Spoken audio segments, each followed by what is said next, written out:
Bien, entonces vamos a empezar con factores de riesgo cardiovascular, ¿no? Los factores de riesgo cardiovasculares tienen un impacto en la morbilidad. Esto está en España sacado, pero con números a lo mejor pequeños, pero casi idénticos. Está también en Latinoamérica, ¿no? Miren, son 131.710 muertes por enfermedad del aparato cardiocirculatorio, 39.000 muertes por accidente vascular cerebral, 38.000 muertes por enfermedad coronaria y 5 millones de estancias hospitalarias por causa cardiovascular. Entonces es importante el impacto que se está produciendo en todas las personas para no desoírlo estos factores de riesgo.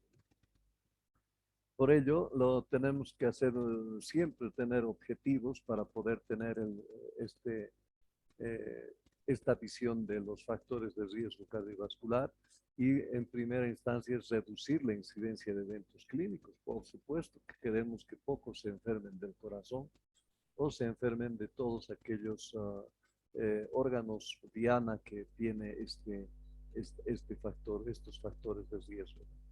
Prevenir la discapacidad y la muerte prematura y mediante cambios de estilo de vida que tenemos que urgente decir a las personas que cambien para que no tengan estos problemas y el manejo, el control de los factores de riesgo cardiovascular y si es posible tratamientos farmacológicos apropiados, ¿no? Entonces, los pacientes con enfermedad coronaria, enfermedad arterial periférica o enfermedad cerebrovascular arteriosclerótica, esos son los que tienen que tener mayor prioridad para poder prevenir, ¿no? Hechos más letales posteriores. Pacientes asintomáticos, pero con alto riesgo de tener, tienen varios factores de riesgo que dan lugar a un alto riesgo, o valores muy elevados de un solo factor de riesgo, por ejemplo, la hipertensión severa o la hiperlipemia severa. Entonces, estos son los que prioritariamente tenemos que nosotros controlarlos mejor. Diabetes tipo 1 con microalbuminuria o diabetes tipo 2. Lo estamos yendo a ver inclusive ya los más fuertes, ¿no?, de los factores de riesgo, la hipertensión, la dislipidemia y la diabetes. Familiares de primer grado de pacientes con enfermedad vascular precoz, ¿no? Los familiares de primer grado de individuos de muy alto riesgo y lógicamente todos los demás pacientes que tienen que conocer los factores de riesgo. ¿Qué es un factor de riesgo? El término de factor de riesgo comprende globalmente a la probabilidad de presentar la enfermedad debido a la presencia de la aterosclerosis en todos los sistemas. Donde no hay un vaso sanguíneo, en ese músculo, que es en ese órgano, no va a haber una aterosclerosis. Pero donde haya, va a existir aterosclerosis. Si todo está marcha bien, no hay ningún factor de riesgo, ya esto sería solamente por la edad, ¿no? A través de la edad empezamos nosotros a alterar, a endurecer este sistema y por tanto vamos a caer también en la aterosclerosis. Pero muy allá ya, no como otros que es mucho más cercano a los 40, 50 años, ya están con aterosclerosis, entonces pues esa es nuestra prioridad, ¿no? Entonces, como un resumen, de que todos lo puedan recordar, lo que hace es estos factores de riesgo cardiovascular alteran la morfología y lógicamente la funcionalidad de los vasos arteriales. Así es como estamos al nacer.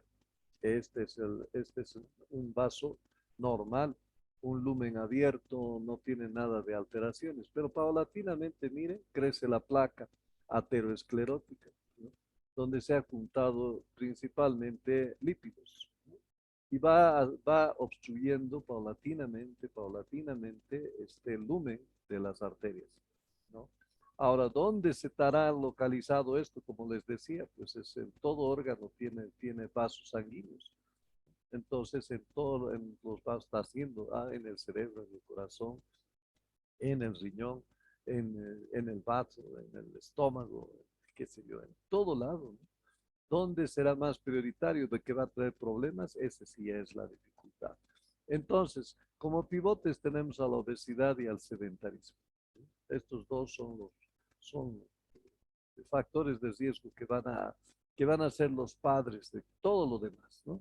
A eso se va el tabaquismo, la diabetes, la dislipidemia, la hipertensión, el estrés, los factores psicosociales, la mala alimentación y por supuesto otros que están apareciendo tras el curso de esta patología.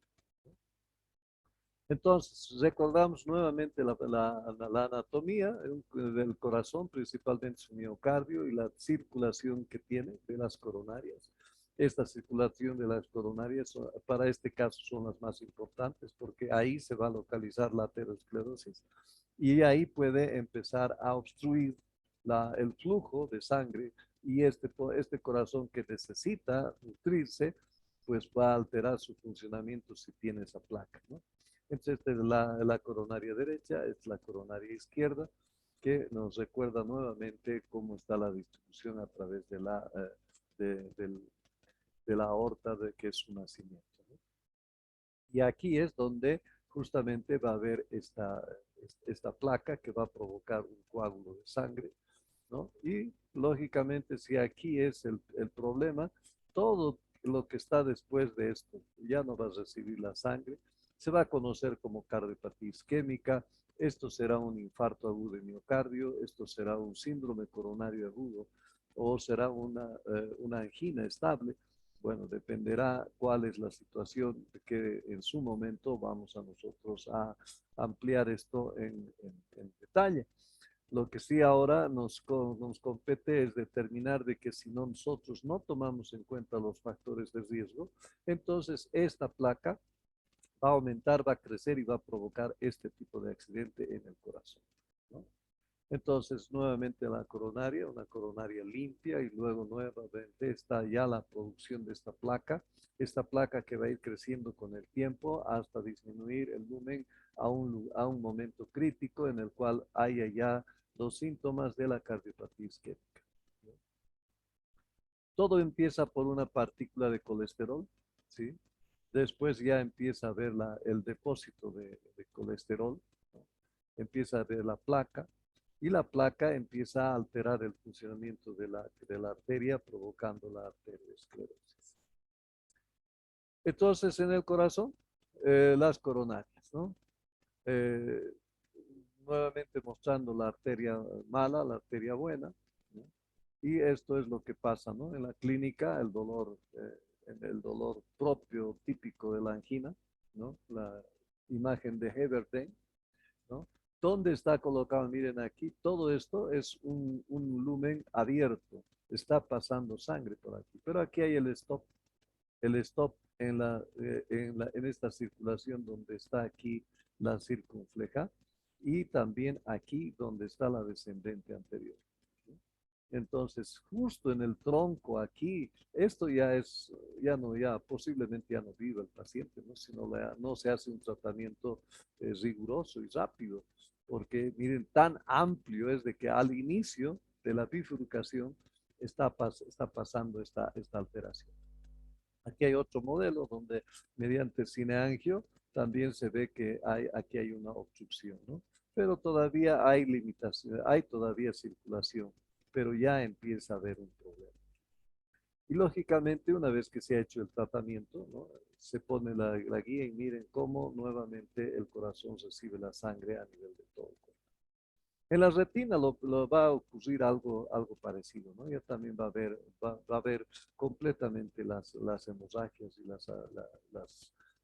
la alteración de la visión, donde va a ser atacado porque este grosorcito de las arterias que están dentro de la retina van a estar alteradas por la aterosclerosis. Ah,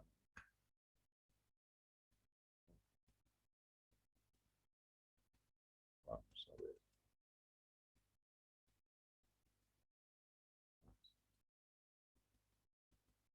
El dedo ha sido el causante de todo.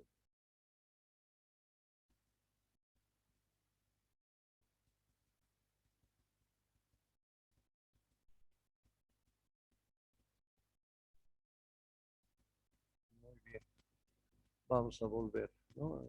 Pero ha sido que se ha ido por otro lado. Bien, en el cerebro, lo propio, ¿no? En el cerebro lo propio va a haber ya también va a haber una isquemia o una hemorragia, donde vamos a nosotros tener eso, la hemorragia, la isquemia, y va a provocar el accidente vascular cerebral. En el riñón, a este riñoncito lo va a llevar a insuficiencia renal, que para poder vivir esta persona tiene que estar con este aparato que es el hemovializador, para que pueda todavía subsistir y ¿no?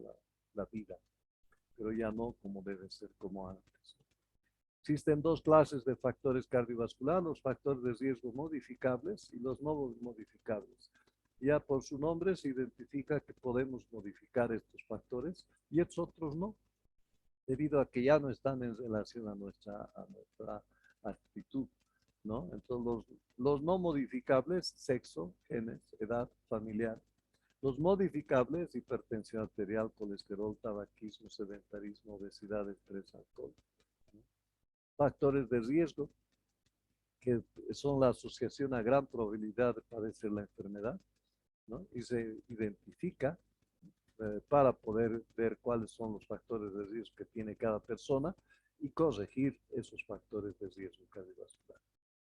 Aquí una muestra de cómo a través de que va pasando el tiempo, ¿no? Va pasando el tiempo y va aumentando algunos efectos. Aquí, por ejemplo, está la sistólica. La sistólica aquí empieza a mantenerse en una posición de donde está de 105,95, ¿no? 105,95, que viene a tener un factor de riesgo agregado a un colesterol que va aumentando, entonces va aumentando ya también la cantidad de personas que tienen el problema. Luego la intolerancia a la glucosa, igual también a partir ya de tener una cruz, ya empieza a haber problemas con el aumento de la morbilidad, ¿no? Ni qué decir con la parte de lo que estamos nosotros principalmente, esto es en porcentaje según los años que vayan pasando, ¿no? Probabilidad de personas que vayan a morir. Aquí van a morir 50, aquí van a morir 100, aquí van a morir 150 y aquí van a morir, mire, 300, ¿no? Cada 1000 personas que estén con enfermedad cardiovascular. Entonces, cabe nomás, ¿no? El cigarrillo, por ejemplo, ¿no? El cigarrillo, ya cuando está con 105,95 o 350 de colesterol o tiene intolerancia y también tiene ya el cigarrillo, entonces ya empieza a aumentar mucho más su posibilidad de fallecimiento. A 10 años. Tampoco es de la noche a la mañana, ¿no? La edad, varón mayor a 45 años, mujer mayor a 55 años. Esa es la diferencia en edad según el sexo. Nuestros factores no se pueden modificar. Herencia, abuelos, tatarabuelos, bisabuelos fallecidos antes de los 45 años. Muy importante esto. Antes de los 45 años, por problemas del corazón, sí, eso es factor de riesgo. Pero si su abuelo ha muerto a los 70 años por infarto agudo de miocardio, no es un factor de riesgo cardiovascular. Los colesteroles, pues el chancho, el cordero, el pollo, las frituras en aceite, ¿no?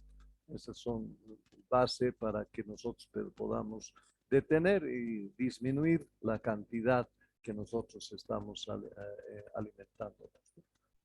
En el colesterol seguimos las menudencias, los embutidos, los lácteos, que van a estar productores de estas, ¿no? Algunos no comen mucha grasa, pero sí están comiendo, o sea, a lo mejor embutidos, y su colesterol va a estar elevado. Otros alimentos, como el chocolate, por ejemplo. Entonces, lamentablemente, todas las cosas ricas son factores de riesgo cardiovascular. Entonces,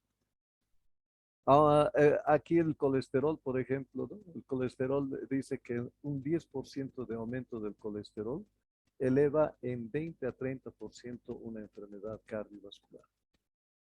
Y si hacemos un tratamiento, en 5 años se ha disminuido el 25% de esos eventos cardiovasculares. Muy importante. Entonces, en la dislipidemia, por ejemplo, el colesterol total debemos nosotros mantener en menos de 100, que es lo deseado.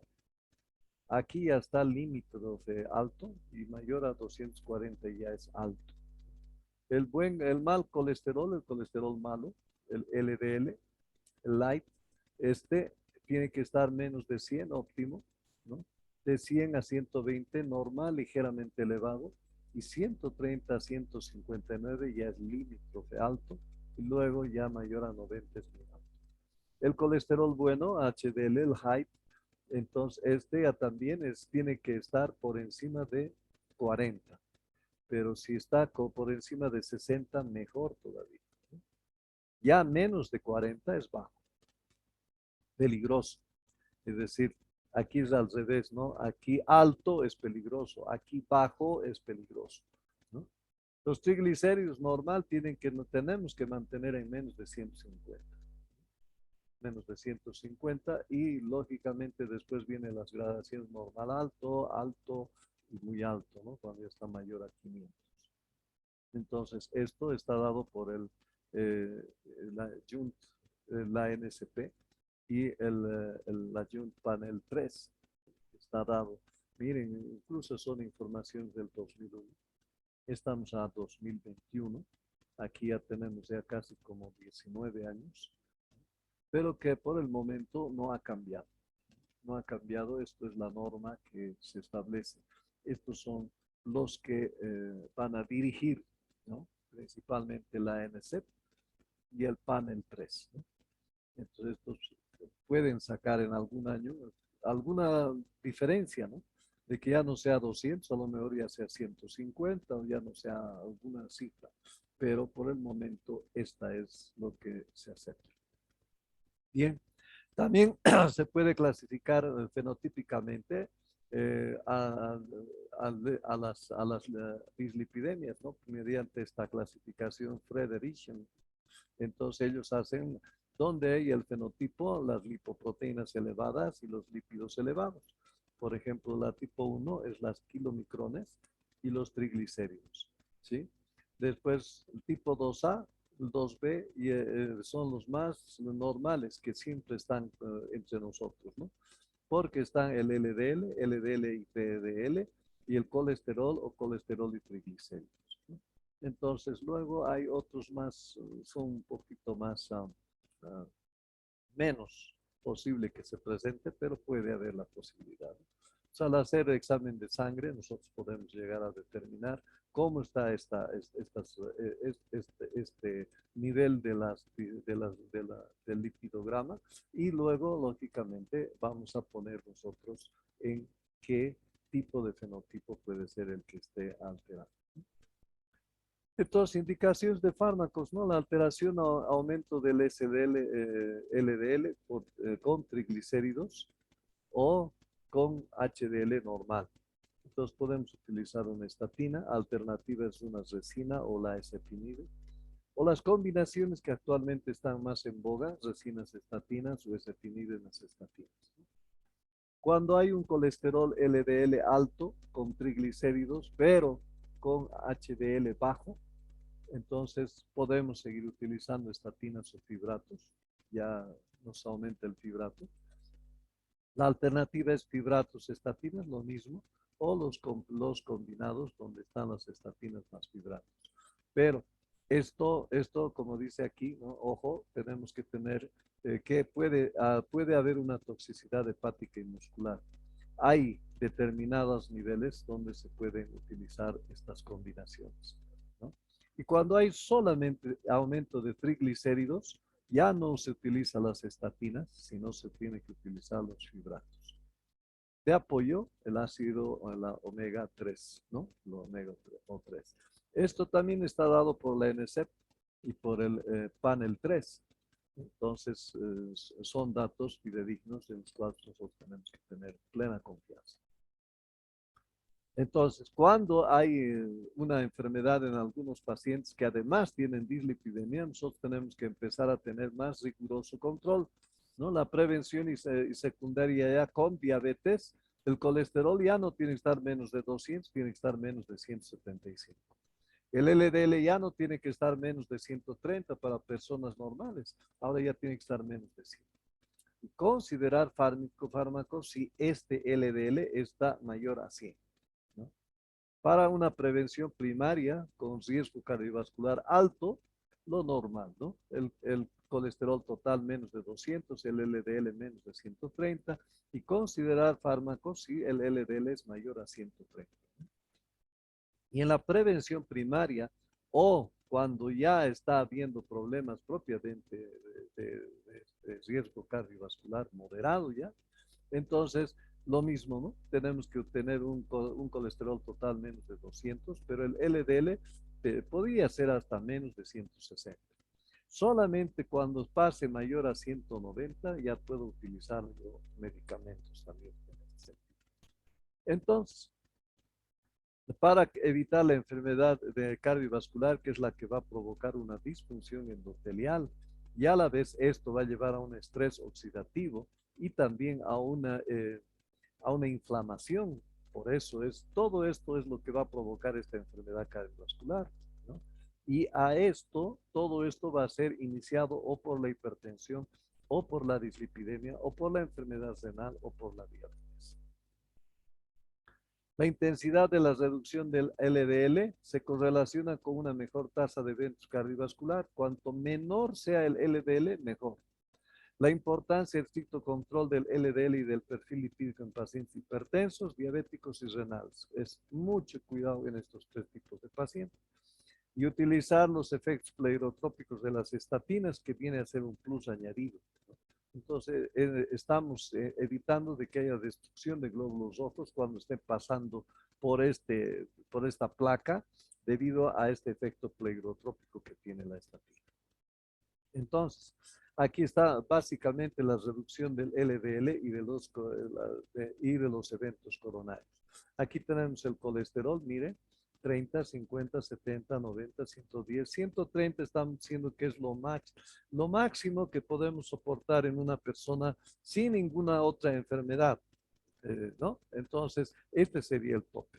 Entonces, si esto es así, inclusive nosotros podemos llegar a tener un 18-19% de enfermedades, de eventos de enfermedades coronarias, aún así manteniendo este 130, ¿no? Y esto está refrendado por estos tipos de estudios que se han hecho, el PROVEN, el CARE, el lipid en varias oportunidades, ¿no? El ESNA4SP también. De esta forma se ha ido reduciendo y se dice que cuanto más bajo sea el valor del LDL, mejor para el paciente. Porque si miren, si es 70, se ha llegado a determinar que aproximadamente el 8% va a haber eh, de enfermedades coronarias. No en relación con uno que tiene, por ejemplo, 170, y miren, ya está casi en el 25%, ¿no? Entonces, por eso este cuadro nos muestra de que cuanto más bajo el LDL, mejor, ¿no? Entonces, y una buena probabilidad, miren ustedes, es menor a 0,0001, quiere decir de que está completamente alejado del azar, de la suerte, que puede tomarse en cuenta también cuando se hace un estudio, ¿no? Entonces, de esa manera nosotros tomamos alto riesgo, riesgo moderado, alto, riesgo moderado y riesgo bajo. Entonces, en el riesgo alto tenemos cuando el LDL está mayor o igual a 100, cuando el nivel de LDL considera tratamiento farmacológico, cuando esté mayor a 100. Y el objetivo es de que yo lleve a menos de 100. Y esto está establecido cuando ya hay una enfermedad cardiovascular, cuando hay otras formas clínicas de aterosclerosis, como diabetes, ¿no? Y el riesgo de cardiovascular a 10 años ya es mayor al 20% si yo mantengo mayor de esta probabilidad. Entonces, el colesterol también se puede disminuir por ejercicio físico, pérdida de peso, consumo del omega 3 y fármacos como las estatinas, por ejemplo, cuando el LDL está para mantener menos de 100, el LDL para mantener mayor a 35 y los triglicéridos menos de 150. Entonces, las estatinas en el hígado van a ir a disminuir el LDL colesterol Y además, con su efecto pleurotrópico en la placa ateromatosa va a hacer que la disfunción, inflamación y trombosis vaya disminuyendo. Todo esto va a hacer de que disminuya el riesgo cardiovascular. ¿Cómo controlamos? Con toda esa actividad física y comer mucho más verduras y frutas.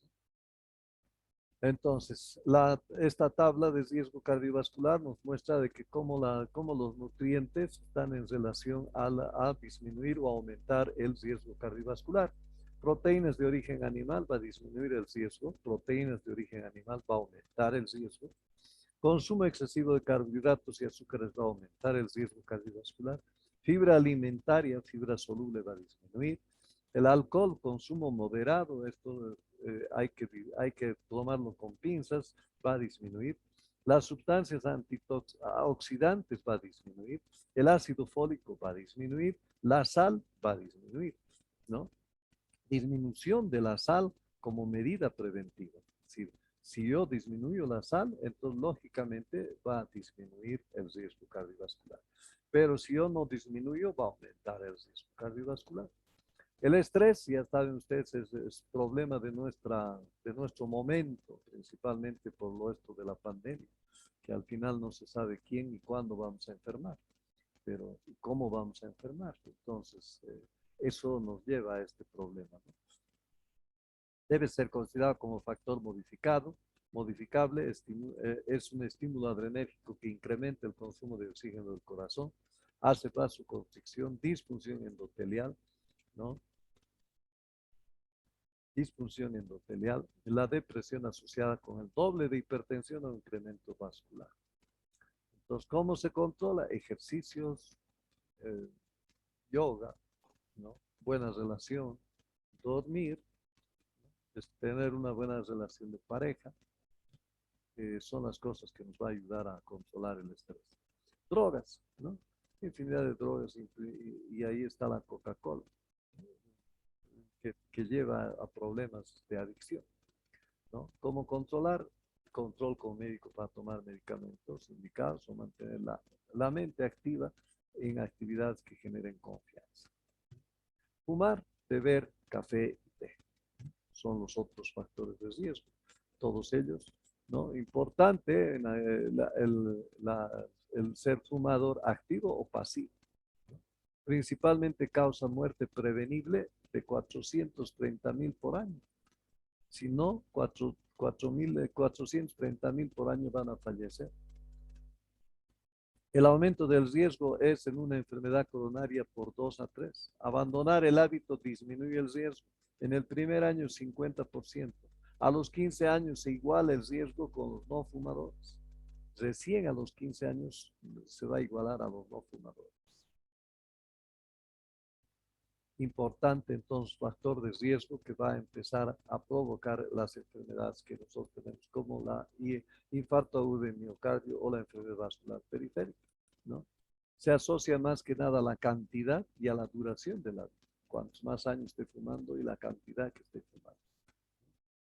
Los compuestos que cada uno de ustedes ya debe saber, tiene nicotina, monóxido de carbono, cadmio, que van a provocar enfermedades cardiovasculares, sustancias oxidantes y procesos inflamatorios, enfermedad pulmonar obstructiva crónica, sustancias irritantes del humo, sustancias carcinógenas, procesos tumorales, alquitrán, hidrocarburos policíclicos, benzopireno, nitrosaminas, etcétera, que todo eso va a llevar a provocar cáncer.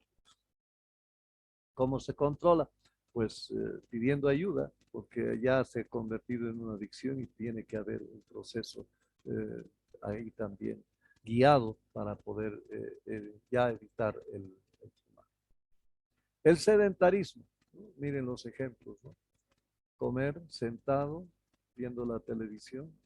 Ahora ya ha aparecido este aparatito donde desde nuestra cama, antes por lo menos, al menos yo me tenía que levantar de la cama e ir a cambiar, porque teníamos que cambiar con un botoncito, ¿no? Ahora ya de la cama nomás ya se cambia y listo, no hay problema. Eso sí, más bien al perrito le hacemos hacer ejercicio, ¿no? Le vamos a pasear. Entonces, este es el sedentarismo. 40% de la población mayor de 16 años no hace ningún ejercicio. Quiere decir eso de que de los 14, no, 16 que están ahorita ustedes aquí, saquen el número, 40%, esa cantidad no está haciendo ejercicio. Nada, cero. Esto es lo que normalmente pasa en todo, ¿no? En todos. Así que si están haciendo eso, por favor, cambien. A eso se llama arrepentimiento. El arrepentimiento lleva a cambio, ¿no? Tengo que cambiar urgente, entonces pues cambio y empiezo a hacer las cosas, ¿no? Yo indico que se debe caminar 10 cuadras de ida y vuelta a la casa. Y normalmente yo al día estoy caminando aproximadamente 60 cuadras. Entonces, ya no me considero muy sedentario, porque todavía estoy en algo de sedentarismo, porque ya no estoy haciendo deporte exactamente como tal, ¿no? Pero eso sí, por lo menos estoy caminando, triplicando la cantidad de cuadras que yo mismo estoy enseñando a mis pacientes a hacer. Entonces, por eso tengo yo la firmeza en que esto es bueno para el corazón, ¿no? Los ejercicios aeróbicos mínimo de 30 minutos o 4 a 5 veces por semana. Aumenta la actividad de su vida cotidiana en tareas. Los trabajadores con enfermedad cardiovascular, ¿no? Diagnóstico clínico más prueba de esfuerzo. El ejercicio recomendado, el caminar. Caminar, caminar, caminar. Llevar un estilo de vida activo. Realizar 4 horas de semana de ejercicios físicos reduce el padecer afecciones cardíacas, ayuda a recuperarse de las enfermedades cardíacas. También, una vez que nosotros hemos tenido, tenemos que entrar a un periodo de rehabilitación basada en programas de ejercicio. ¿Cómo controlar? Mediante los ejercicios, la buena alimentación y evitar todo aquello que vaya a destruirnos más bien. La hipertensión arterial es otro, ya lo vamos a ver con mayor claridad, pero ya sabemos que es otro factor de riesgo. ¿Cómo se diagnostica? Personas mayores de 14 a 18 años que cumplan lo siguiente. A ver si diagnosticadas mediante 3 tomas de tensión arterial separadas por un periodo de 3 meses, cuyo promedio de la hipertensión sistólica mayor a 140 y de la diastólica mayor a 90 miligramos de mercurio. Pacientes con hipertensión severa, mayores a 120, mayores a 110, en una sola toma, ¿no? Y se ha visto esto, ¿no? Pero en todos aquellos que tienen mayor a 140-90, se eleva la mortalidad en 7% el infarto de miocardio, 42% el ictus cerebral, ¿no? Si el tratamiento se hace y se lleva a menos de 140-90, disminuye la mortalidad vascular en 21%, disminuye la enfermedad coronaria en 14% y el ictus disminuye en 40%. Entonces, pues vale la pena a controlar bien la hipertensión. Entonces, para eso la hipertensión, miren ustedes, vamos a verlo también aquí rápidamente, la DASH, por ejemplo. La DASH es el consumo de dietas ricas de frutas vegetales, pocas grasas diarias, saturadas y totales. Y va a bajar entre 8 a 14 milímetros de mercurio. Si una persona está con 144, digamos 90, con solamente hacer esta dieta ya no es hipertenso, porque va a bajar en 8 a 14, digamos, baje 8, 144 menos 8, 36, 136, ¿no? Y la 90 es ya 82. Entonces ya no tiene presión sin necesidad de hacer tratamiento. Reducción del sodio, 2 a 8 miligramos. Actividad física, aquí está. ¿Sí? Hacer ejercicio físico aeróbico regular, como caminar rápido, al menos 30 minutos al día, casi todos los días de la semana, va a bajar entre 4 a 9 milímetros de mercurio. Y lo que les decía de hacer moderado consumo de alcohol, es decir, no es, nosotros no estamos dispuestos a saber qué es moderado. Cuando empezamos a tomar, ya no, aquí dice tomar un vasito, ¿no? Y a veces ya nos sobrepasamos 2, 3, 4, 5, 6 botellas y listo. Entonces, por favor, eviten siempre el alcohol. La sal, la obesidad, ¿no? Esta es la peor obesidad, la de tipo manzana que le llaman, donde la persona es más ancha a medio cuerpo, mientras que la perita es solamente a nivel de las caderas, nada más. Entonces, digamos que es relativamente, aquí hay menos problema que aquí, pero la obesidad trae problemas en cualquiera de los dos estilos. Esta obesidad, miren ustedes, provoca mayor costo médico, incapacidad, muerte prematura, comorbilidades y menor calidad de vida. ¿Cuál es su comorbilidad? Su comorbilidad es diabetes mellitus, hipertensión arterial, poliglota, artrosis de rodillas, artrosis de cadera, enfermedad del corazón, pulmón, estrés, alteración de las grasas y mayor sedentarismo. Y ciclo vicioso nuevamente, aquí está la madre del cordero. También se tiene que hacer el perímetro de la cintura y perímetro del abdomen, ¿no? Para poder ver la relación, y esta relación tiene que estar, este es para el índice de masa corporal, debe estar el peso por talla al cuadrado, metros al cuadrado. Se da el sobrepeso de 25 a 29,9, a la obesidad primer grado ya hasta 34,9, el segundo grado 39,9 y el tercer grado mayor a 40. No hay un último que es todavía otro, que es el de obesidad mórbida, que ya viene a ser mayor a 45. Aquí está, ¿no? Mórbida de primer extrema, ya la corte es mayor a 50 inclusive, ¿no? Esto es por el consenso CEDO del 2000. Los valores de cintura-cadera, ¿no? En varones tiene que ser 1 y en mujeres tiene que ser 0,90. La circunferencia es 112 en varones y 88 en mujeres.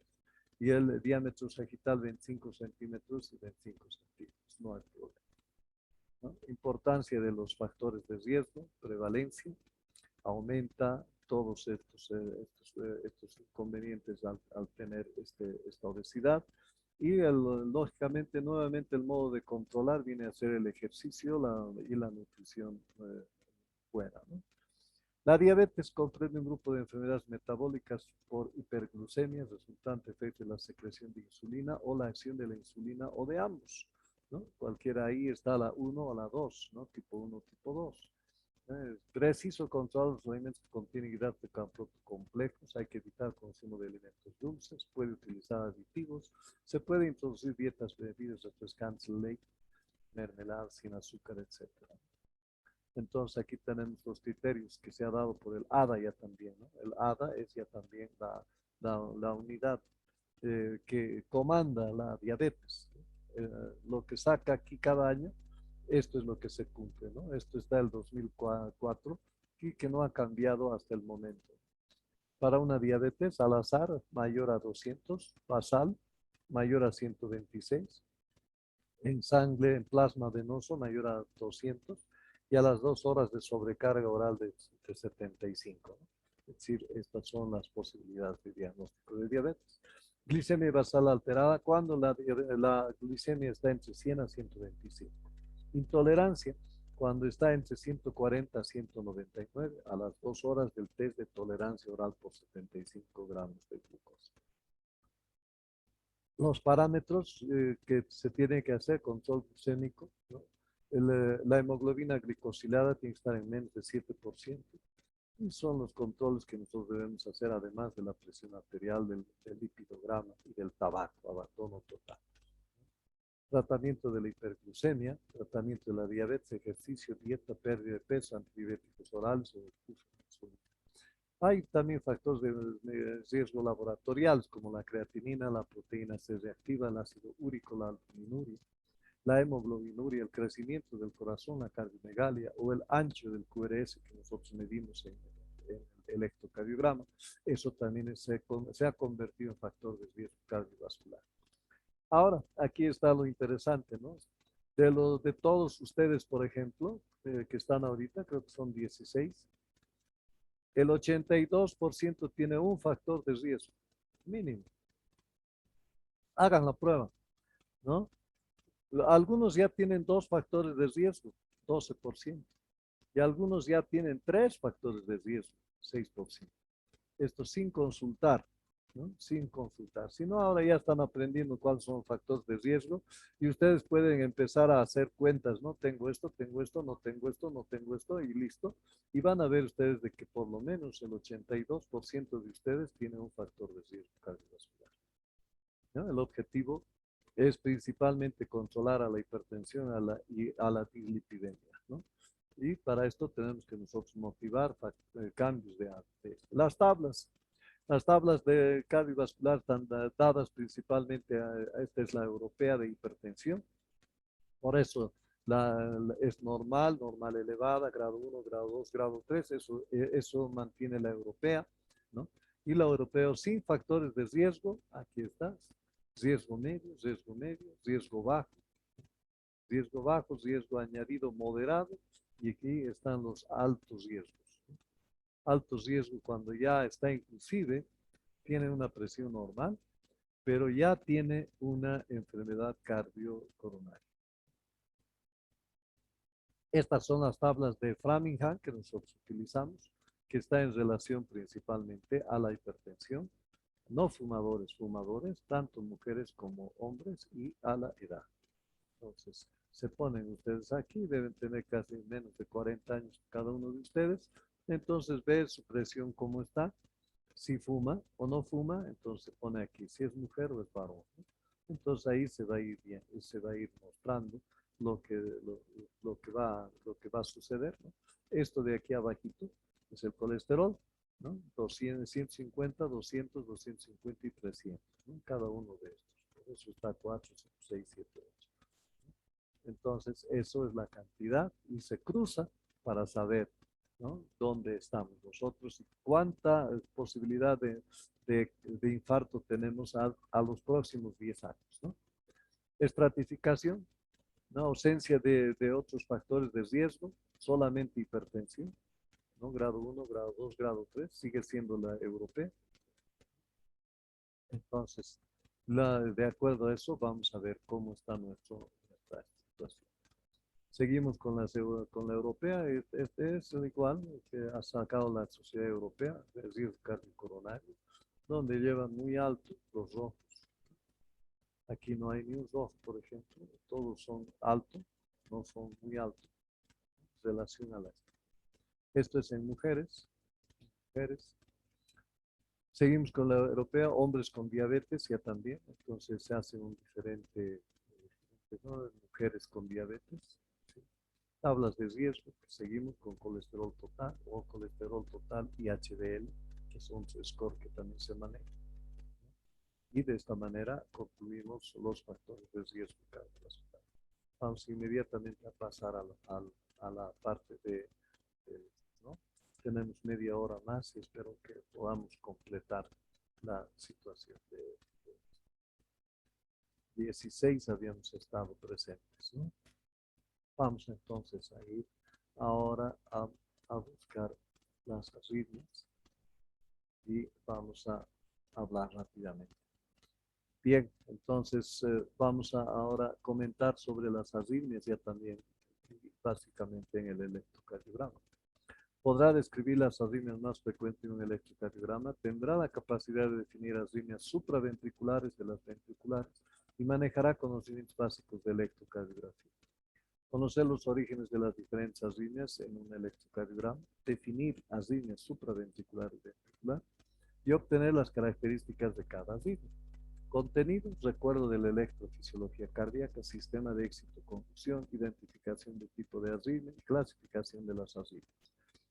La rama del nódulo sinusal se origina en la coronaria derecha, casi el 80%, digamos 90%. Entonces, esta es la aorta, está saliendo la rama descendente, que es la rama coronaria derecha, y este es el primero filete que sale, nace, este es el que va al nodo sinusal, ¿no?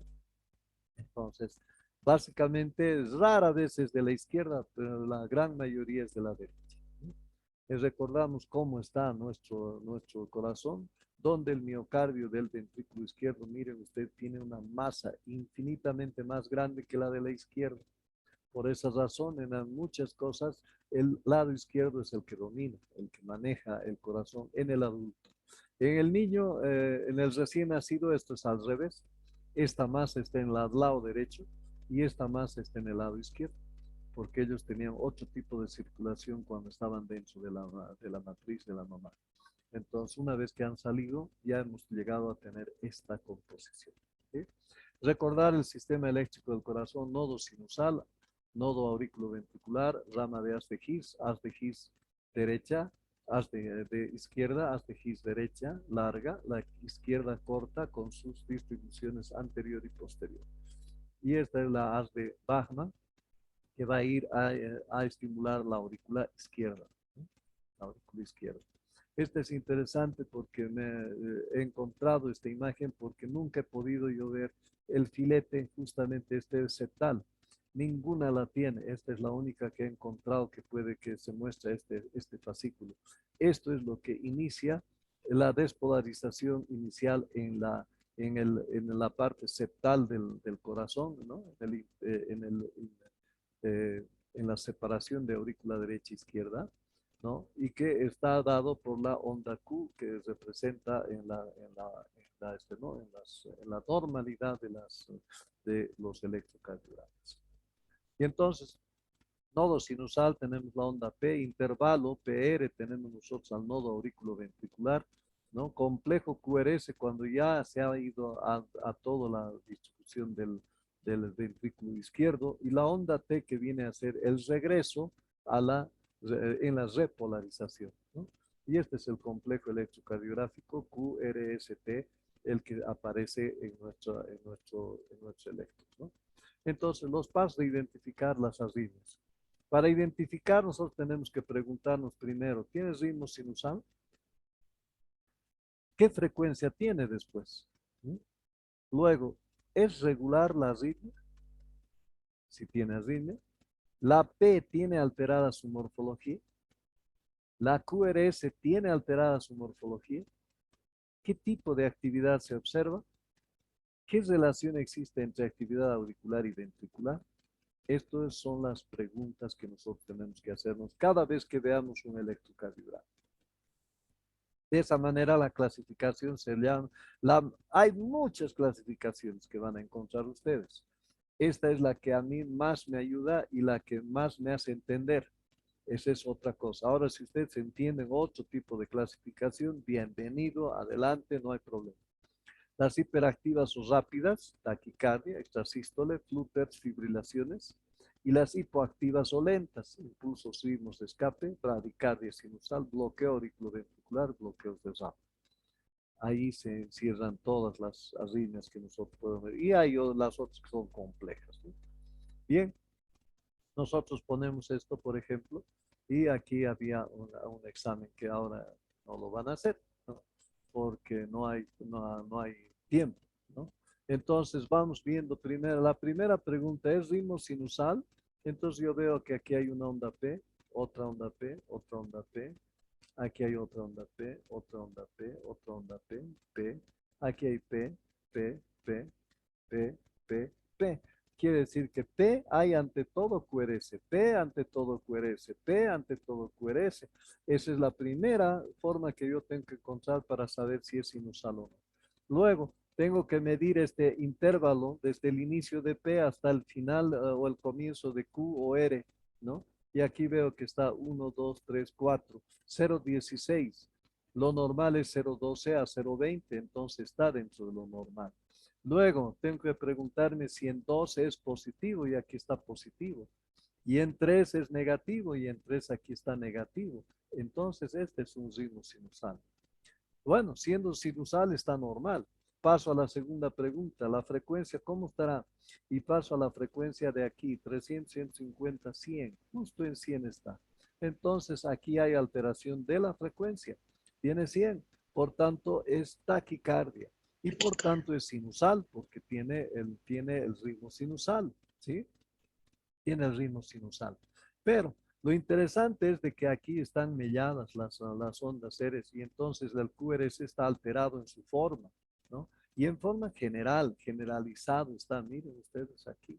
Entonces yo encuentro que aquí hay una imagen, ¿no?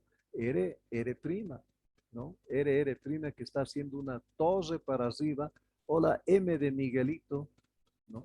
De mi nombrecito, ¿no? Aquí está la M de Miguelito, ¿no? Y aquí está su equipo favorito. Miren, una W. Es decir, es el revés de esto. Por tanto, estoy al frente de una taquicardia sinusal y un bloqueo de rama izquierda. ¿Mm? Ahora me paso a este otro. ¿Dónde está la onda P? No hay onda P. Miren aquí, no hay onda P. Parece que es esta, pero esta también, ¿no? No hay onda P. No hay onda P. Completamente no es ritmo sinusal. Bien. Otro. Las R son completamente finitas. Miren, son finitas, pero en altura, unos son más altas, otras más pequeñas. Miren, una más pequeña, esta es más alta. Esta es más pequeña, esta es más alta. Están, no hay una regularidad entre R a R. Miren, esta R a R, esta es más taquicárdica, esta es más bradicárdica, ¿no? Es completamente irregular. Y aquí me imagina, esta imagen es como si aquí hubiera una diente de sierra pequeña, ¿sí? Entonces, finalizo yo esto que es una fibrilación auricular. Es una arritmia. La frecuencia debe estar, aproximadamente debe estar bordeando 110 por minuto, porque hay unos más anchos y otros más cortitos, ¿no? Entonces, bien. Entonces, desde aquí ya adelante vamos a empezar a ver las arritmias, cómo se notan, cómo se ven. P ante todo QRS, P ante todo QRS. Aquí solamente hay 2, 3 y 1, nada más. No me muestra otras derivadas. Entonces aquí tengo que analizar y ver si la P está presente ante todo QRS y está presente. Entonces, sin usar. ¿Dónde está la frecuencia? Voy a ver esta, 300, 150. Está en 150 latidos por minuto este corazón, por tanto es una taquicardia sinusal. Pero esta es al revés, tiene onda P ante todo de QRS, P ante todo QRS, es sinusal, y tengo también la presencia de esta R, y esta R, miren ustedes, 300, 150, 100, 75, ¿no? 60, 50, 40, 32, 24 por minuto está este electrocardiograma. Por tanto, está dando una bradicardia sinusal.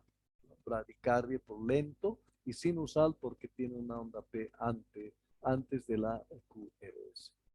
Flúter auricular. Miren ustedes, la onda P ha sido cambiada por estas F mayúsculas o F en diente de sierra, ¿no? Miren.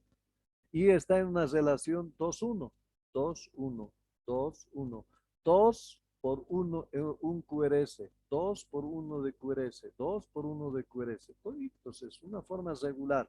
Esta es regular, es una línea regular. El QRS no ha cambiado de forma, ¿no? Lo que ha cambiado de forma es la onda P. La onda P no hay, ha sido cambiada por estas otras ondas. Y por esa razón se llama flúter auricular, ¿sí?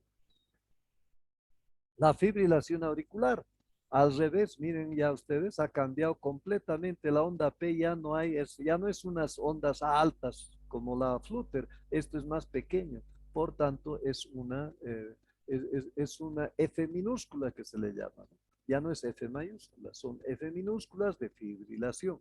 Entonces, pues el diagnóstico está dado en eso, ¿no? No hay onda P, la onda P ha sido cambiada por F minúsculas y las ondas QRS tienen completamente alterada su morfología.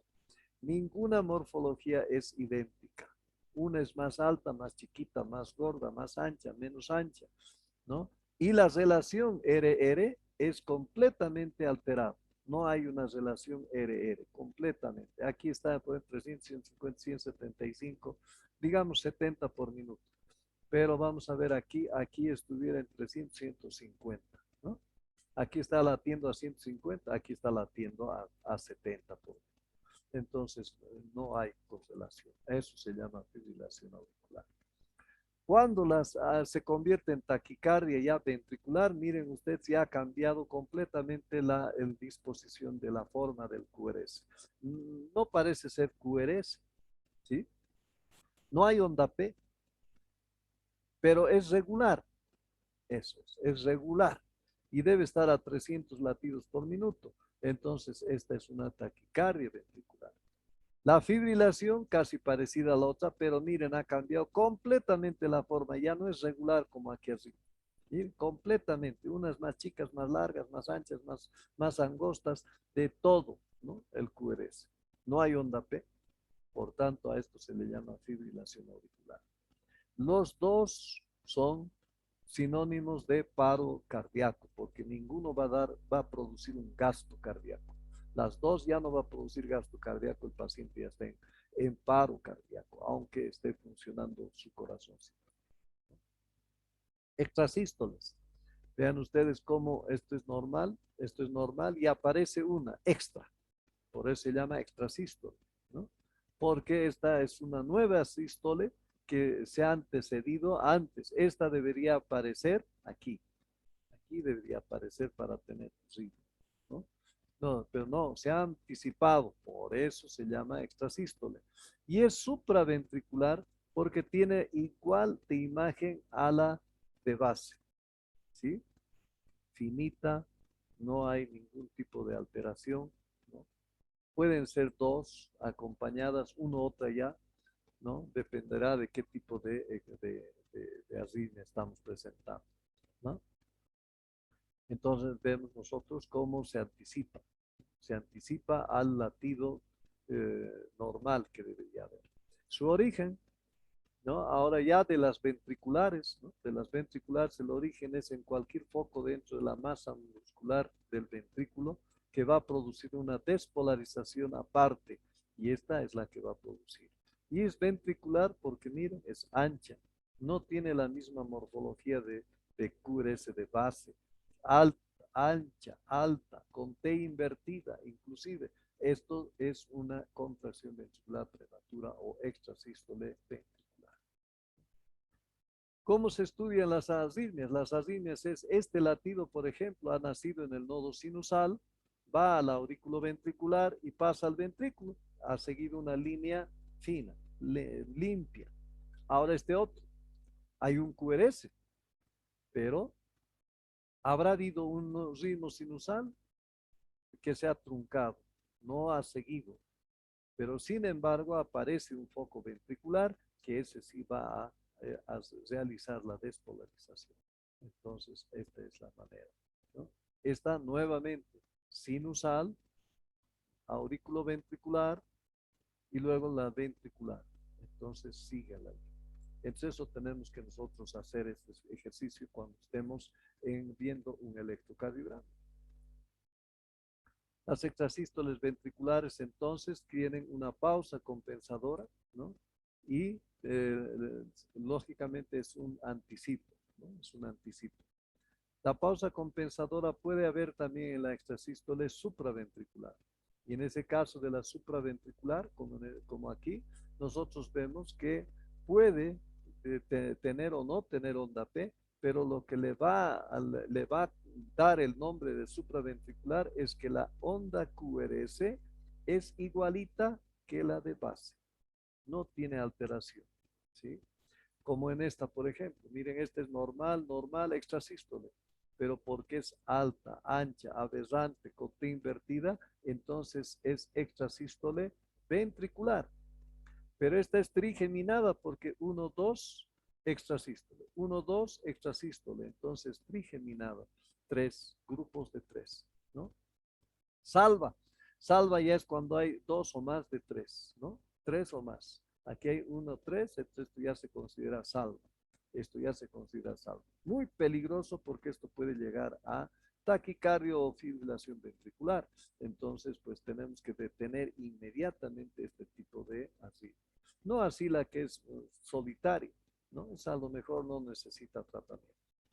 Bigeminadas, miren, 1, 2, 1, 2, 1, 2. Pero esta es, ya la deben reconocer, ¿no? Es ventricular, porque es completamente diferente a la de base, con T invertida. Y un poco de pausa compensadora.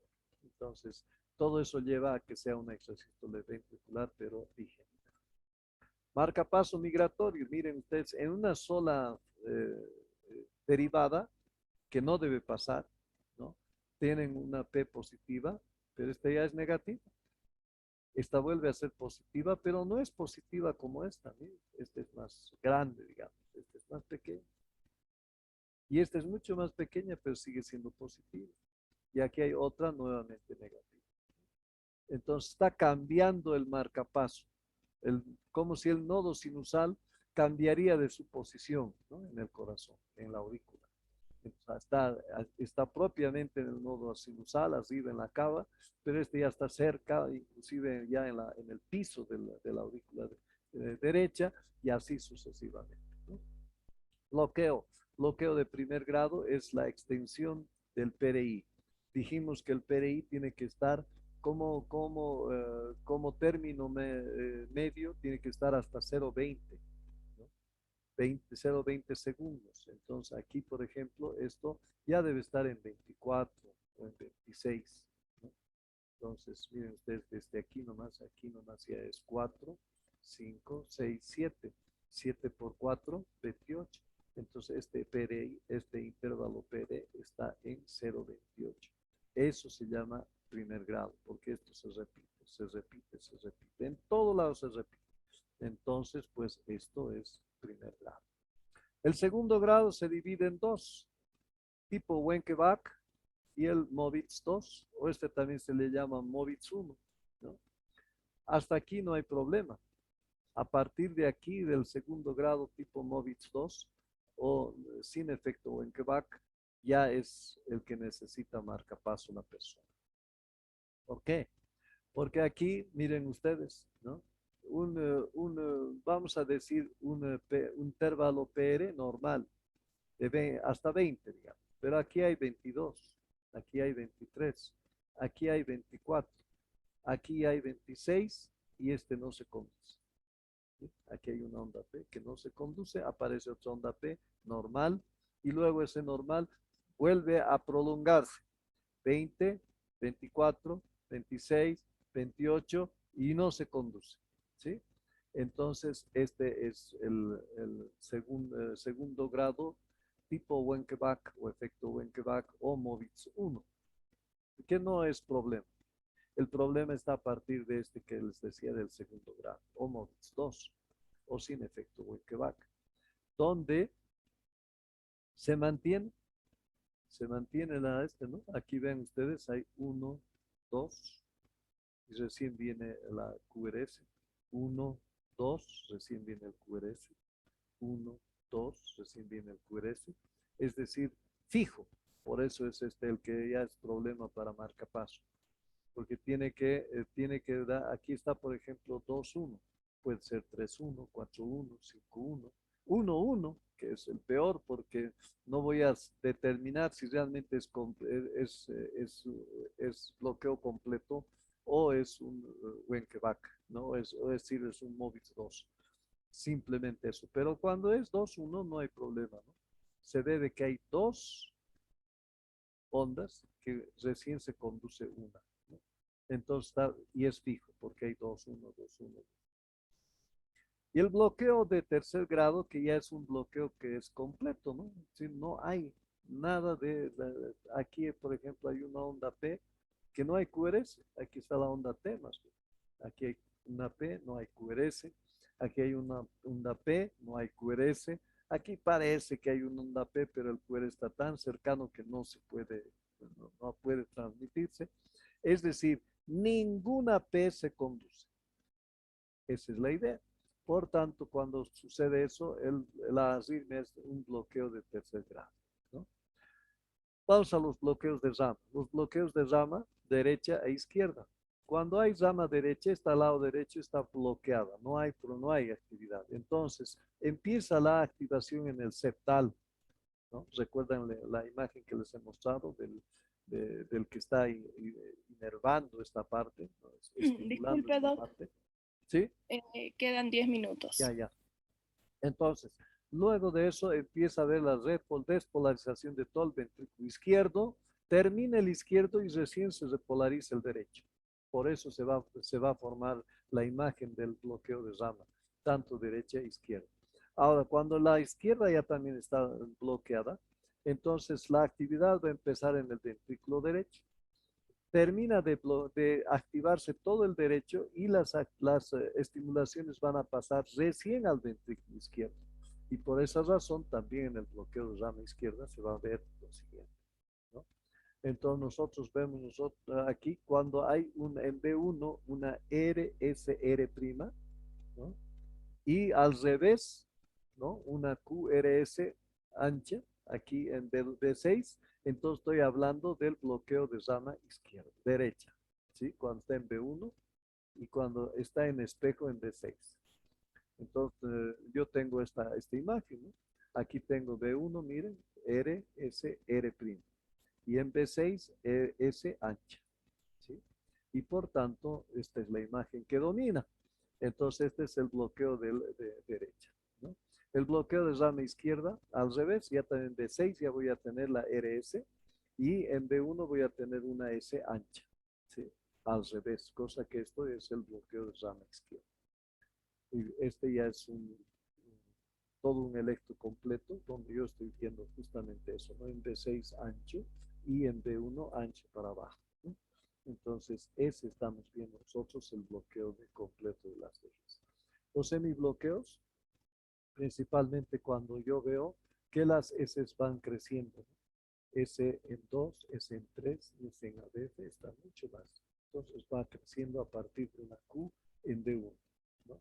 Entonces este es el antero superior y el póstero inferior que ya también que va a presentar ya también una imagen principalmente en 2, 3F, QR, ¿no? QR, QR y QR. Entonces, esta forma de presentación hace que nosotros estemos ante un póstero inferior.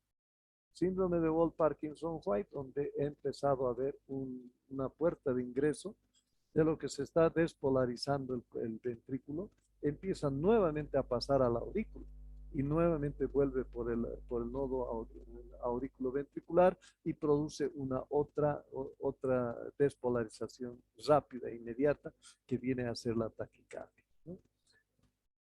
Esta es la imagen que nosotros nos presenta cuando estemos con una Wolff-Parkinson-White. La torsades de Point, que es la peor arritmia, que no se sabe qué es punta torcida de puntas, por eso se llama, y que es la definitiva con la que muchos pacientes fallecen durante estas arritmias, ¿no? Es la arritmia más letal. Idioventricular, cuando hasta el mismo ventrículo, las mismas fibras del ventrículo están queriendo estimular, pero no pueden, ¿no? Hasta que se dan por vencidos y fallecen. Parada sinusal. No hay onda P, no hay onda P, no hay onda P, nuevamente aparece onda P. Esta es parada sinusal.